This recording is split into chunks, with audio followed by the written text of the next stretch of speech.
Hi guys, and welcome to whatever this is. It's probably going to be some rant with no structure whatsoever.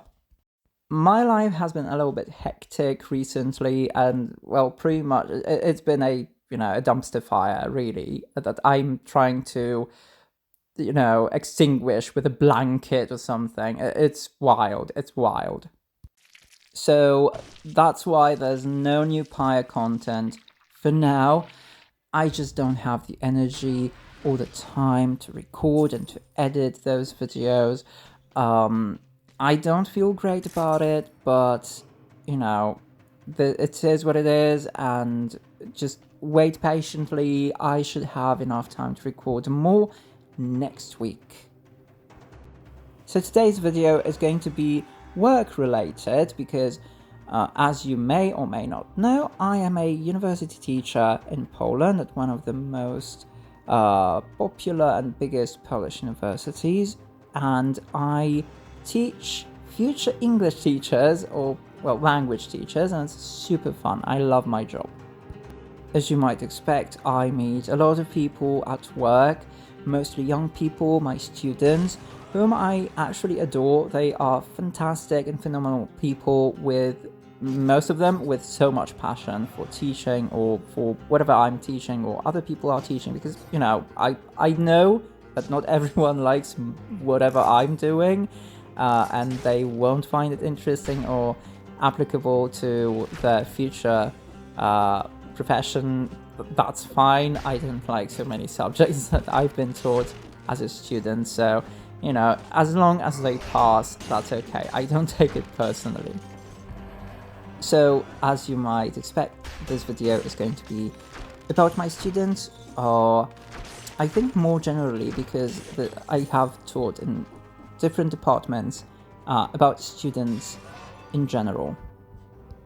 In the past year, I have discovered in myself a huge passion for teaching, which is probably a little bit weird, because when you get your PhD, everyone expects, even you yourself expect to stay at the university, but do science, be a scientist, publish some papers, do research, things like that. Meanwhile, I have so much fun and I feel so fulfilled teaching that I don't really feel that urge to prove to anyone that I deserved my PhD. I did. I defended my thesis. What's more to prove to anyone? Like, come on. So, because of that newly found passion, I have focused on teaching and how to be a good teacher, and it has changed my perspective on students, actually, and the atmosphere in the classroom. So I've discovered that atmosphere is everything. Like, when your students feel very comfortable around you and in the classroom, they feel relaxed, so they learn with more ease, even if the subject is quite difficult and they fail a test or something. Doesn't matter. They don't feel like it was a failure or that it's your fault. Or even their fault. It's like, oh, I haven't studied enough, or maybe, oh, I got a question that I didn't expect on the test. That's fine. They're also not afraid to ask questions, which is extremely important. When students don't ask you questions, it means that either they have not understood anything what you've just said, or they don't feel comfortable asking questions. But there was something that I have realized at a certain point, that even if the atmosphere is fun and we sometimes laugh at something, I make a fool of myself from time to time. It's cool. I don't care. I've noticed that even if the atmosphere is fine, they are still reluctant when it comes to questions. They don't like asking questions. And I kept wondering, why? Why is that? What's wrong with that? And I think I have found at least one reason, and it's quite sad. I recalled my own pre-university education. And it wasn't really a pleasant. I didn't really enjoy high school, to be honest. Like most people, some people love it, some people hate it. Well, I'm one who didn't particularly enjoy this period, and there are. I remembered a couple of things that didn't really go well during the classes.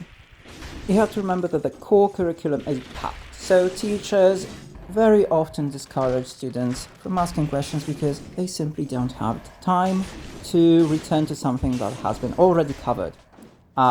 Sometimes even guilt-tripping students. And I think everyone in Poland will agree that at a certain point, at least once, you've heard something like... So I don't remember any moment of high school, any class really, during which questions would be actually encouraged, maybe with the exception of like foreign language classes.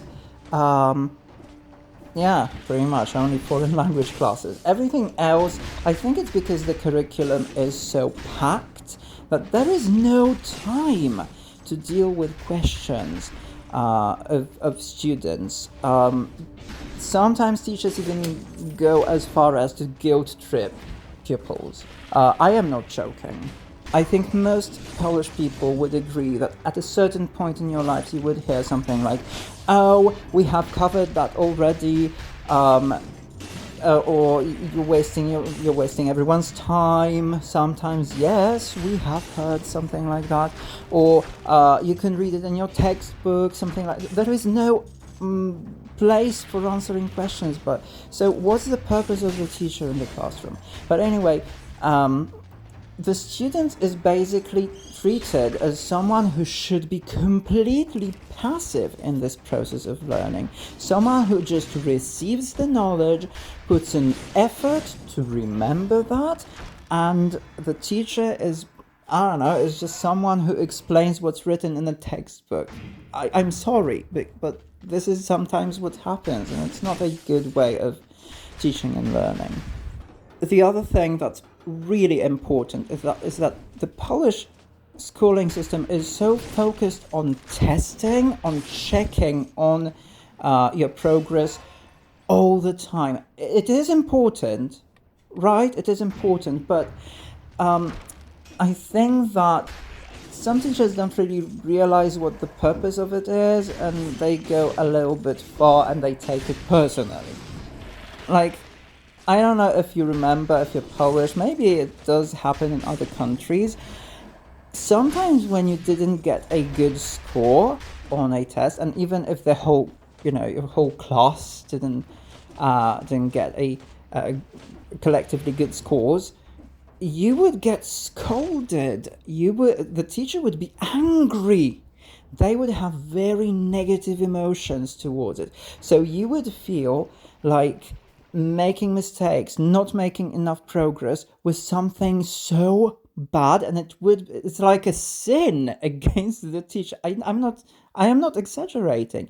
This is what actually you feel when you're a student, and it's so sad. So coming back to the university, I believe that my students don't ask questions because they have been programmed to believe that this is something wrong. There's something wrong with them if they don't understand something and they need extra explanation. And that's so completely backwards. At the university, it works completely the other way around. The major advantage for me of asking questions is that my students show me this way, that they're interested in what we're doing. They're interested in what I'm teaching them. They are interested in learning whatever I'm doing, whatever I'm teaching. So yeah, it's a very, very positive thing. And if it turns out that they're asking questions because most of them have not understood what I was telling them, it means that I have to change the way I'm presenting information. Maybe it is obvious to me, but it's not obvious to other people. And, I know something, but they don't. So my role is to teach them or present information to them in a way that is most acceptable or easiest to understand for, well, this generation or this group or something. Maybe I should use more examples, better metaphors, some allegories, or some, anything, other methods maybe. And it's such an amazing feedback for me, and it makes me grow as a teacher even more. But there's another problem that I have mentioned about public schools. Testing, right? A lot of tests, constantly checking students' knowledge and expressing dissatisfaction if it's not going as expected. So it happens sometimes that I ask my students a question which begins with, what do you think, or why do you think something happens? And you know what the typical reaction is. They freeze. They are completely silent. No one wants to speak up. Even though I do see that they're thinking, they probably have some ideas. And I found a solution, and I'm going to tell you the solution first, and then what it means in my opinion. So my solution is just to look at them and very calmly say, guys, I know that you don't know that yet because I haven't told you yet. What I want you to do is to tell me what you think. What's your opinion? What are your ideas? Because I would like to see, what you think and how you think, and show you that, you can come to those conclusions. And if you don't right now, you will at least try. And even if you don't give me a right answer straight away, I don't expect you to give me the right answer straight away because I haven't taught you that yet. So give me your best. And it works. It has always worked in all cases when I tried that. And it's so amazing. And, there's always a couple of people who are still silent because, well, they don't have any ideas at the moment. And the most important thing right now is that even if they come up with a very wrong answer, is not to give them extremely negative feedback. The best idea is to say, almost, you're on the right track, something encouraging. And I know you think, oh, but you're talking about adults, they're like 20, and you're talking to them like children. Because why do children want to learn? Because they get so much positive feedback. We are proud of them, even if they don't do anything spectacular, because this encourages them to try. And I'm going to tell you why this works, really, actually, in the context of pre-university education in Poland. The issue is that in a Polish classroom, if you're asked a question, it is usually to check if you remember something or to check your skills, and typically to give you feedback which, if you fail, is extremely negative, including a grade, a low grade, or something like that. So it actually discourages people from trying. It only encourages those who are either very confident in their abilities or who have studied so much that they know that they know.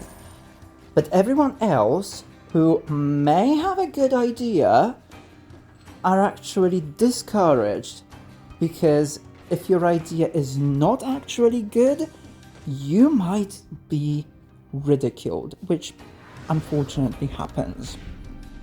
The third and the last topic that I would like to mention today is something that I've noticed, I think, in the past 2 months of teaching. So quite recently, actually. I think it existed before, probably, but I have only noticed it very, very recently. It happened a couple of times that when I checked theses or essays, and notice something, some error, mistake, like language error, formatting problems or something like that, I would say, oh, and while we're at it, I have noticed that, I don't know, this reference is not formatted in the proper way. And you know what the student would say to me? They would say, I'm sorry. At first, I didn't even notice that, but I started noticing that the more I talked to very different students, because, I thought that maybe this is a speech pattern of a specific person. But the more I talked to students, the more I corrected some stuff, the more I noticed that many people actually are doing that. To the point that I would actually reply, don't apologize to me. Why are you apologizing? Who taught you that? You haven't done anything wrong to me. And the reaction of students is very telling. They are surprised that they even said that. They haven't noticed. They didn't even know that they had this response to me. And I think that this is actually something that they also are taught at schools. I'm sorry, teachers. I know that you're doing an amazing job and it's a really hard job, but sometimes you should notice certain things about your speech patterns and your reactions to what students do. So basically what I think is happening is that when in public schools students do something wrong, teachers can get a little bit frustrated, and their reaction is to, express their anger or disappointment even with the student. Oh, I taught you that. Why aren't you learning? You've had so much time to learn that and you're still making the same mistake. Things like that. Like the teacher feels, or maybe not feels, but expresses that they have done so much work and the student has not put enough work. You know what I mean? It's like with disappointed parents. Oh, well, why are you like this? What have I done wrong that you're like this? Your reaction is to immediately say, oh, I'm sorry, I'll do better, I'm sorry, I know. So yeah, those are like the three things that I've been pondering on recently as a university teacher. Do you have similar observations, maybe stories, something that happened to you as a student or a teacher? I would love to hear from you. Please write a comment with your story down below, and maybe I'll respond later on, who knows. Anyway, that's gonna be it for today. Thank you so much for watching and see you in the next video. Bye bye.